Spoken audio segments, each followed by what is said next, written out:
Welcome back. We've been talking about encryption. Well, let's talk about the task of the cryptanalyst or the attacker in this lecture. Okay, so the more information that the cryptanalyst can glean, either from the ciphertext or from the context, the better possibility they have of actually breaking the encryption. So one way of classifying attacks is to ask the question of how much information the attacker has. So we might have a ciphertext only attack in which the attacker only has the encrypted messages. That's pretty hard. We might have a known plaintext attack in which he also has some plaintext ciphertext pairs that he knows correspond. A chosen plaintext attack means that the attacker can cause messages of his choice to be encrypted. So for example, he's got a closed crypto box in front of him but doesn't have the key, and so he can shove things through there and look at the result, but can't otherwise break into the box. Adaptive chosen plaintext means that he can take the output of the crypto process, the encryption process, and adjust the inputs accordingly, and so he can perform experiments using the box. And then finally, a chosen ciphertext attack means that the attacker can decrypt selected ciphertext and gain a lot of information there, but still may not be able to gain the key. Okay, so let's look at this a little bit more abstractly, right? So remember, in our basic scenario that we've seen several times is we have a sender and a receiver, but in this case, imagine that the receiver is the cryptanalyst. So he gets to see the encrypted message, but doesn't know what message it is that's encrypted. Okay, so here's a picture we've seen several times before in a different form. The sender has a certain set of messages, one of which he's chosen to encrypt. The receiver, or in this case the analyst, also has this set of messages, but doesn't know which one this ciphertext corresponds to. And so his task is to figure out as much as he can to cut that search space down as much as possible. It would be great if he could cut it down to a single message, and then he would have broken the encryption, right? Okay, so let's do a little thought experiment of how this might work. So imagine that you have a message that you believe has been encrypted with a substitution cipher, okay? And the ciphertext in this case is very simple. It's just the string XYY. And you know that this is the encryption of some English letters, okay, letters in the English alphabet. Okay, well, how many decryptions are possible? Well, there are 26 to the third, or 17.5 thousand of these things.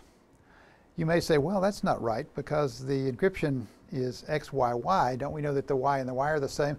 Well, I said it was a substitution cipher. I didn't say it was a simple substitution cipher. And so each of those X's and those two Y's could each correspond to different letters, and so any of 26 possibilities. Okay, so now suppose that the analyst finds out an additional piece of information. He discovers that it actually is a simple substitution cipher instead of a polyalphabetic substitution cipher. Well, then we have 26 times 25 possibilities. And notice that we've reduced our search space by a factor of 27. Now we have a much easier time of breaking this thing. I mean, we still couldn't break it probably, but at least we're closer. And now imagine we learn one additional piece of information, and that is that this is a simple substitution where those XYY represent an English word. Okay, well now we just look through our dictionary and we see that there's really only about 40 possibilities. So we started with this huge search space, and by adding additional pieces of information, we were able to pare it down really substantially, in fact, by a factor of 439. That's really what goes on in a cryptanalytic process. We want to gain as much information both from the ciphertext and from our knowledge of the scenario in which the encryption occurred to reduce the search space as much as possible. Okay, so that sort of leads to the flip side of that. How could the cryptographer who's producing this thing give us a cipher that wouldn't leak any information, so to speak. Okay? And so that would be a perfect cipher. And we're in a position now to define what a perfect cipher means. Remember earlier on we asked whether a perfect cipher was possible. Let's say now what it means for a cipher to be perfect. It means the following.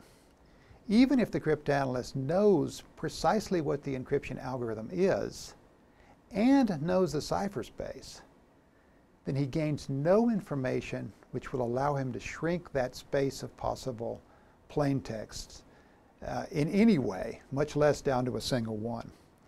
Now, the question that one might ask is such a perfect cipher even possible? And we'll get to that a little bit later. But anyway, what have we learned?